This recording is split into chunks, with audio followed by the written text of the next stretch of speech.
you lean back. All out of state, doing the day they never seen that. Ain't back, don't snap your fingers, then you lean back.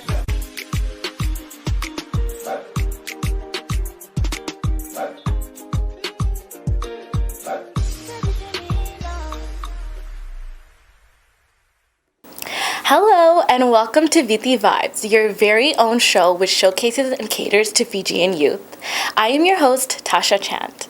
As always, we encourage our audience to get involved with our show, so if you would like to participate on this show, come on board as a host or interviewer, or would like to help behind the scenes, feel free to reach out to us at vitivibestv@gmail.com or call the number in our ending credits.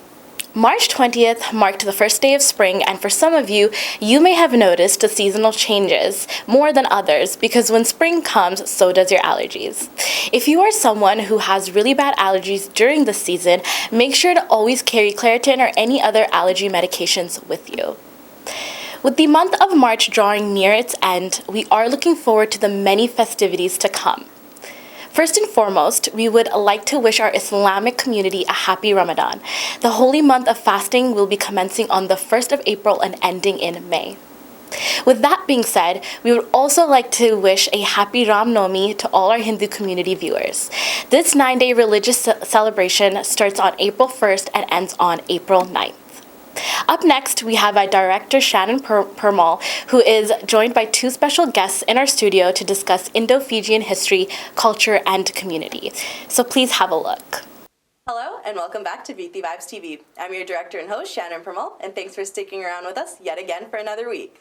You can watch our episodes on Shaw Multicultural channel. That's Thursdays at 10 p.m. and Sundays at 4:30 p.m. every week. And you can also watch our YouTube videos as we upload them onto our YouTube channel, which is Viti Vibes TV. Today, I'm joined here again with two amazing studio guests. Their names are Angeline and Ashneel Prakash. So welcome back, guys.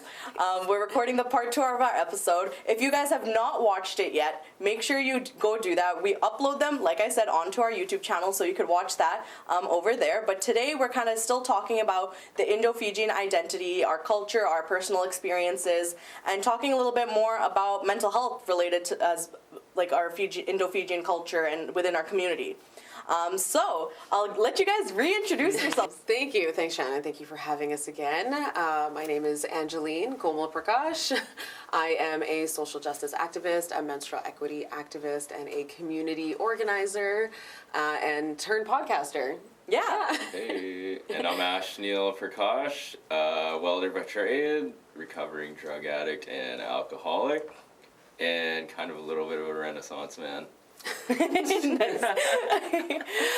I'm glad you guys are back here, and we've already kind of talked about like our Indo-Fijian culture. We talked about the history, the background, and gave kind of a bit of context as to like how our people came to be. This episode, I know we're kind of talking more about like the mental health aspect of being Indo-Fijian, and I know Ashneel, you probably have a lot to say about that. Yeah. So yeah, like as we know, like intergenerational trauma is so prevalent, and it's like such a big thing for us, especially because we've been colonized from such a long ways ago, right? And you know what? And it wasn't that long ago either, like we said before, right? And so a lot of our ancestors had to deal with all these mental health issues, and even till this day, like us as their offspring, like we go through a lot too, especially like us being Indo-Fijian Canadian. It's a whole different experience and a whole different other set of mental health issues that we see in our community specifically, right? And I just kind of want to start off by saying like, mental health is such an important issue. I know right now it seems like a lot of people are trying to talk about it because it's a trend, but it's a real thing. And a lot of our community members, like when they were back in Fiji, for example, mental health wasn't an actual thing. Because they didn't have the words to describe, like, for example, like what depression is, what anxiety is. Like there were no labels, and I think being here, growing up here, we're able to learn kind of that and like know that we can associate these different types of symptoms with these different types of diagnosis for mental health issues, right? So there's that. I want to ask you guys, like, kind of what do you think are like the biggest mental health issues you see in like the Fijian community? Sure. I think like a very common one, just first and foremost across the board, is like the workaholic.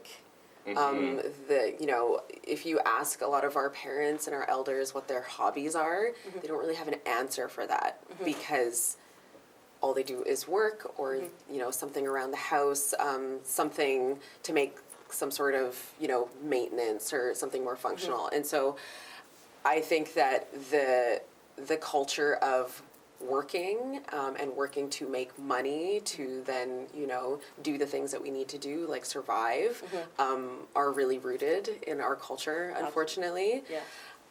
There's not a lot of taking rest. So first and foremost, I think that is a big one and a huge toxic one because it tends to take away from quality family time and being able to engage with your family in a meaningful way. Oh yeah, 100%. And you know what? When you said like, when you ask your family members like, oh, what are your hobbies, right? Like if you ask any uncle, what's your hobby? It's like, oh, drinking with my buddies. Yeah. But then it's like, that's also like a red flag too, because I think one of the biggest things in our community is definitely alcoholism too. Right. Especially we seen our parents and our grandparents kind of go through this dark path with like drinking, and I know Ashneil, you probably have a lot to say related to like substance use and that sort of stuff. So, what about your take on this mental health issue struggle with Indo-Fijians and your personal experience? Yeah, I've been doing it for a long time. I mean, the mental health. And you're right about the whole thing being a bit of a trend right now. I mean, good for everybody for getting their stuff together. But I mean, I've been doing it before it was cool. I am definitely the guy who's fallen down 7 times and stood up 8, like 100%. So like, I mean, alcoholism is so indoctrinated into first of all, into our society, but definitely in the Indo-Fijian culture, it's like, it's a thing. It's definitely a huge problem, and it's very normalized, and it's celebrated. And it's very excessive.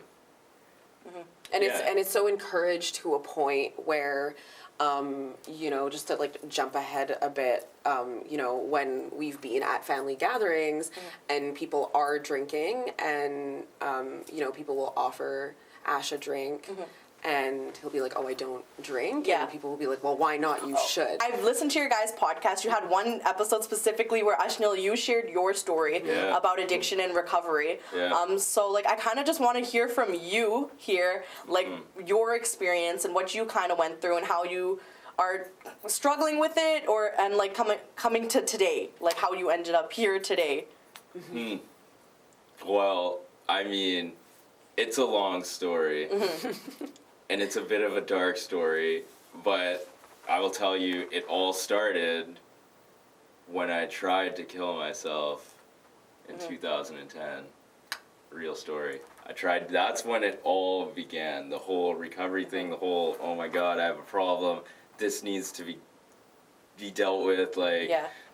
That's when it went from, hey, like, I'm just like a kid partying or whatever, and being a normal guy from Ladner to like, oh my goodness, this is not normal behavior. This is something else, right? Yeah. So that kind of began a whole, from then till now, journey of, like I said, standing up 8 times after falling down 7. And so like, I tried to do that, I failed, and I went on to do the whole roller coaster thing up and down of, getting clean, getting sober, then also relapsing and getting loaded again because of reason X, Y, and Z. And all of those things had to do with, PTSD and intergenerational trauma and things I was experiencing at home and stuff like that. And so, I mean, I basically just started emulating my dad.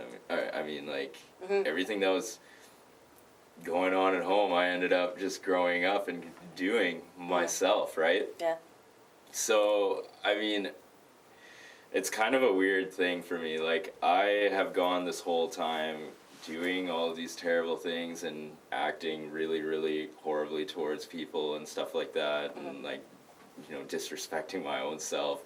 But at the same time, there's also been this other side of my brain where it's just like, a voice that's like, hey man, like you need to address these issues. So like throughout my whole like career of being an alcoholic and being a drug addict and going in and out of jail, I've always had a counselor. I've always tried to better myself. Yeah. But sometimes you have to, like, it's true what they say. Like, you don't have to hit rock bottom, but I certainly did.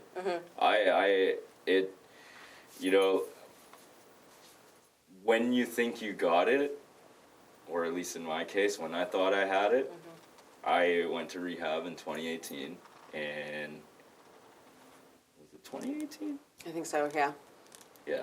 It was 2018, it's pre-COVID, right? So it was 2018 to January 2019, and I was in rehab, and I thought that was it. I thought it was finally like, this is it, man, I'm done, and my new life is beginning. And a few months after getting out of rehab, I caught my last charge, which put me back in jail, right? So just like, I'm not, like, when I thought I had it, and I got complacent, and I totally screwed things up. So, you know, in my case, I really, really, really, really had to hit rock bottom in order for me to be where I'm at right now. It truly was one of those like slap in the face experiences.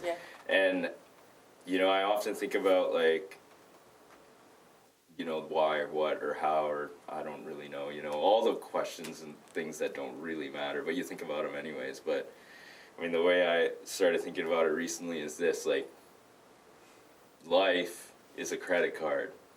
And the credit of life is trust, and I have used all of my credit. So now it's not enough for me to say I'm going to do something. I actually have to do it, and people aren't always going to believe me when I say I'm going to do something. So like, I don't know, it's important for me as an addict and an alcoholic, a sober one and a clean one, to always like be impeccable with my word and say what I'm going to do. Yeah. And like, you know, if I say I'm gonna change, like I have to. It's not enough for me to say it. I have to do it too. Yeah. Yeah. Thank you so much for sharing that, no though, worries. because like I know, like obviously you've been through some rough times, and like I think you really summed it up well, where it's recovery is not a linear path, and it's not just a staircase you slowly walk up to. You're gonna keep crashing. You're gonna have to keep trying to get back up. And I think for some people do the one and done, and good for them. If that's your story, awesome. But I mean, but the reality is, right? Like for the majority of people, I'd say like you gotta crash and burn like multiple times, right? Something that our culture tends to do is sweep problems in general under the rug, but you know, as it relates to addiction, it's something that we don't acknowledge. It's something that we lie about, and we will just say that you know, like we have personal experience with family members, extended family members, having severe health issues related to alcohol, and in some cases they are not with us anymore. Oh yeah. And things like that are spun and reframed to be something else because we don't acknowledge it. And I think about, you know, if when we were younger, if people did acknowledge it and it wasn't swept under the rug, and you know, Paya wasn't just left to his own devices to deal with it himself, you know, how would that have impacted his life? How would it have positively impacted him for the elders in our family and for the people who were also going through it to acknowledge it within themselves? And reach out and be like, hey, we can see some parallels here. We've been through this. Let's kind of deal with this together. Addiction is something that we don't want to talk about at all. We don't want to acknowledge it. Oh yeah, 100%. I totally agree with you. And you know what? These mental health struggles that we go through, Indo-Fijians specifically, that we're kind of talking about in ourselves in our own cases, they're also super applicable to like other ethnic minorities, for example, right? Like the black community and the indigenous community, they've gone through their fair share of like all kinds of like issues, being colonized, all like racial discrimination and all these different things. So I think we kind of are able to acknowledge that as being also an ethnic minority, that these mental health struggles don't exist just for us. Intergenerational trauma especially exists for a lot of other communities as well, for example, right? So I know you guys actually are like advocates for like making sure like we're allies with other ethnic minorities and all that sort of stuff. So I want you guys to kind of talk about what's the importance of becoming allies, because I think a lot of the time we're just always like taught to just worry about yourself. Don't worry about other people. Just worry about yourself, Yeah, right? absolutely. Yeah, So like totally. why is it so important to make sure we're allies with other communities as well? Well, first of all, that statement that you exactly said, right? That just worry about yourself, that is a very colonizer mindset, right? That is not something that is rooted in most ethnic cultures at all.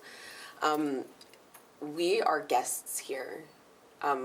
We came here by choice from another country that we were taken to, not by choice. But at this point in this time, we are guests here, and we strongly feel, and this is our opinion, that it is incumbent upon us to stand with the oppressed and marginalized populations that exist here on this land, because not only do we have an extremely similar story, but, like you said earlier, it's the, together we can attitude, and it just makes more sense for us to be able to empathize with each other, because we really can. We really can relate to each other and stand together. And that is something that we really have vowed to do, is be, not just advocates for ourselves, but advocates for the Indigenous population here and the Black population here, because our stories are so similar. And just to be quite honest, growing up in a white community that is also very close to a First Nation, no one knew what Fiji was, right? No one knew that, everyone had a very specific mold for what a brown person was, and we didn't fit that. And so people used to ask us all the time if we were Black or Indigenous. And, we kind of took that to mean that, okay, this other side does not have an understanding of all of these different ethnic minorities. And, we do not at all claim or co-opt another identity. It's not about that. It is about finding those like-minded people and continuing to move movements, because we're just better together. And I really think that we're walking proof of that. We've been able to make that for us. Yeah, no, absolutely. I think you summed it up well. Ashley, do you have anything to add to that? Like, No, not really. My sister's kind of the PR person for these things. I'm more of the color commentator. My time to shine was last night.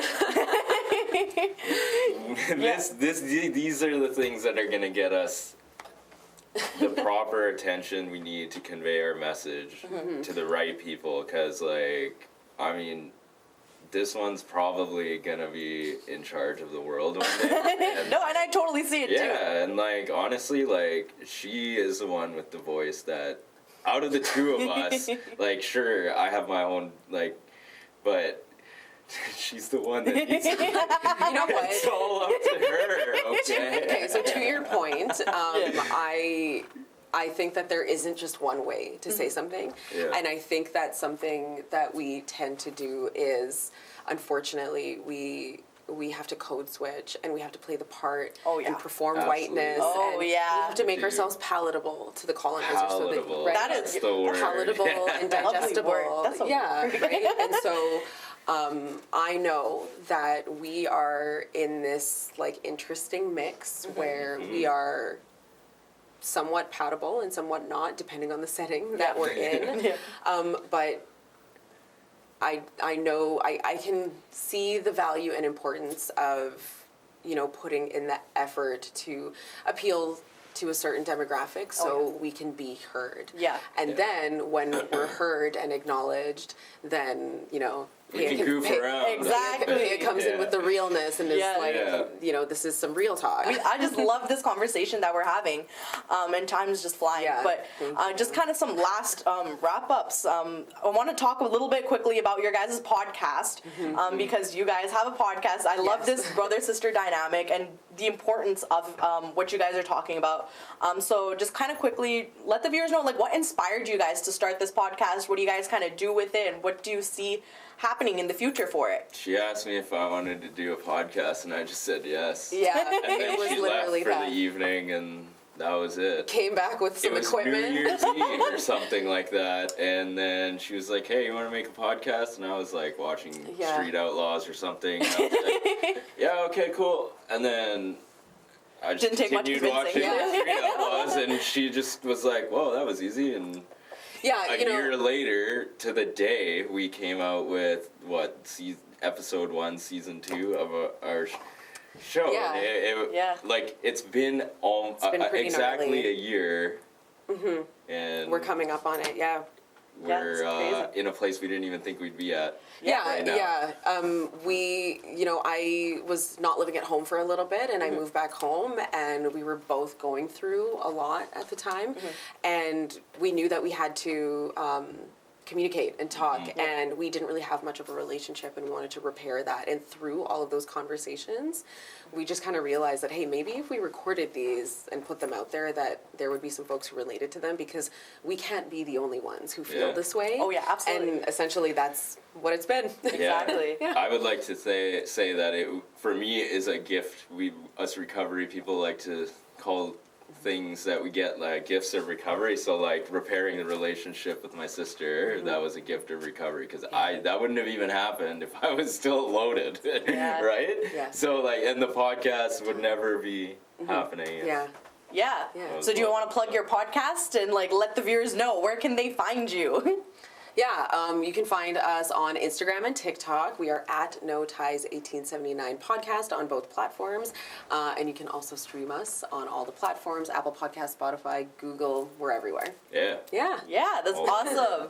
awesome. Before we sign off for today, do you guys have any last messages for any young people watching? Any piece of advice, anything? Don't listen to your parents. Follow your dreams. And to absorb as much art and creative Yes. stuff as possible. Listen to all of the music, watch all of the movies, Yeah. like, absorb all of the art Yes. as much as possible. Yeah. Do not limit yourself and do what makes you happy. And if you can't find a seat at the table, then Make a new one. make a new table like we did. Yeah, no, that is beautiful. I love how you had the both different ways of saying it. I love it. But thank you guys so much for Thank joining you, me Shannon. again today. Make sure you check out all their socials and tune into their podcast. They talk about a lot of important issues related to our Indo-Fijian community.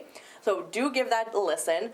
Otherwise, you can stay tuned to our show every week on Thursdays at 10 p.m. and Sundays at 4:30 p.m. on Shaw Multicultural Channel. I'm your host, Shannon Permal, and I'm signing off for this week. Now, with that being said, we have some public service announcements for you all, so be sure to jot down these numbers and events. The Canadian Federation of Fiji Organizations is bringing back their annual Youth Talent Show this May 28th at the Kunda Banquet Hall. The committee is currently looking for youth performers and artists aged 25 and under to showcase their talents at the event. If you know any youth who would like a platform to shine, then be sure to sign up by visiting cfo.ca and filling out the performer or artist applications. For any more information, you can contact Shannon at 778-709-2853 or email info.cfo@gmail.com. The Museum of Surrey has reopened their exhibit titled Indo-Fijians, Surrey's Pocket of Paradise. Due to popular demand, the exhibit, curated by local Indo-Fijian archaeologist Rizwan Abbas, has extended its display period to May 1st, 2022. You can visit the exhibit with your friends and family at absolutely no cost. The Fiji Canada Business Association is hosting an event on April 30th at 6 p.m. at the Bollywood Banquet Hall in Surrey. Fijian dignitaries from LA will be the chief of guests of this event, so you don't want to miss out. For tickets and more information, please call Kevin Chan at 604-562-4569. A fundraiser is being organized for the Vancouver General Hospital and the UBC Foundation on June 5th from noon until 6 p.m. at the Bear Creek Park in Surrey. Cash donations will be accepted, and for all donations, a tax-deductible receipt will be issued at the same time. For more info, you can reach out to Rosie Narayan and Priya Money. If you have any announcements that you would like our Fijian community to be aware of, please send it to us at vitivibestv@gmail.com. We ran out of time for this episode, but we hope you enjoyed the show as much as we do bringing it to you. Remember that Viti Vibes is your show too, and if you would like to be a part of the team, whether that be behind the scenes or in front of the screen, then let us know. We are always looking for energetic youth role models for our community who want to make a difference in our community. No show is complete without support from our community, so we are currently looking for sponsors for this show. For sponsorship inquiries, please contact Camilla Singh at 604-537-5123. For in-studio guests, please email vitivibestv@gmail.com or call Shannon at 778-709-2853. You can watch Viti Vibes on Shaw Multicultural Channel every Thursday at 10 p.m. and reruns on Sundays at 4:30 p.m. If for whatever reason you don't have Shaw, then do not worry because we upload all our shows online to our YouTube channel called Viti Vibes. Make sure to subscribe to our channel and share the videos with your family and friends. Also, make sure to follow us on our social media for exclusive behind-the-scenes content, update, and guest reveals for this show. You can find us on Instagram and Facebook at Viti Vibes TV. Finally, before we leave, I will leave you with these thoughts by Joyce Hiffler. Giving is so often thought of in terms of the things we give, but our greatest giving is our time, kindness, and even comfort for those who need it. We look on these gifts as unimportant until we need them.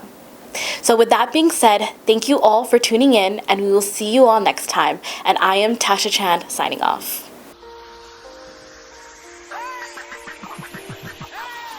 Let's go. All out of state, going it down, they never seen that. Ain't fat, double shot your fingers, then you lean back. All out of state, going it down, they never seen that. Ain't fat, double shot your fingers, then you lean back.